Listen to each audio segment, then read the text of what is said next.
If you do a lot of electronic testing, at some point you realize I need a benchtop power supply, and this is the Hangell. Of course, this is adjustable DC power supply, and this one goes up to 60 volts and 5 amps, so plenty of power for what I need. They have a little lower version, 130 volts, I believe, and a higher version, like 120 volts. So you can kind of pick the one you want.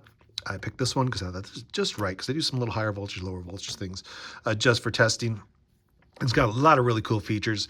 It has coarse setting, fine setting, so you can set the main voltage really fast to whatever you want to set it to. And if you want to fine tune it, you can kind of fine tune it with the fine button. And same with the amps. You can see I can change it to whatever I want. And of course I can fine tune it just like that. It does have overcurrent protection. You can see I can turn that on right there. So you can define that. So when it hits a current, a certain amount of current, it's going to shut it off, protect device, to protect your device.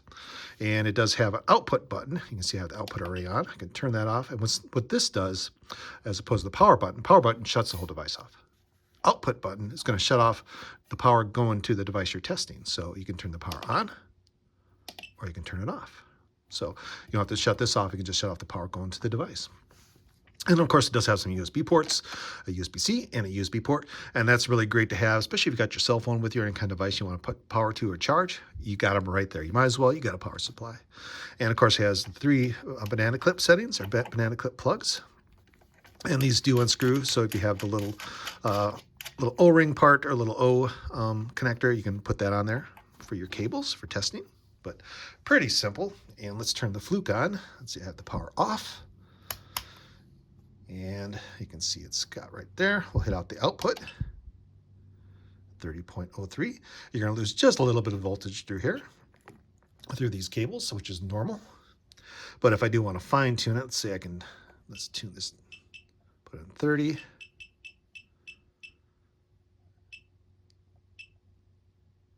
I get right up to 30. Perfect. Same with the amps. If you do want to change your amps, you can just change that on the fly. And of course, you can fine tune it however you want to. And then if you want to turn off the power, hit the output button, and it'll slowly turn the power off. So really, really nice little device for a benchtop power supply. I've needed one of these for quite a long time and already like this guy a lot. It does have a fan also in it, so if it does get too hot, the fan will turn on and keep it cool, so it's going to last a long time. I've been using this for a lot of testing already, and I tell you what, I like it. Especially I like the display. Nice white display, very bright, easy to read, and really simple to use. Couple buttons, couple knobs, and what more could you want? You can set a lot more with this guy if you want to, but I just like to keep it simple. To me, the voltage and amps, fine tune it how I want, and output it. Really, really nice device. Check them out.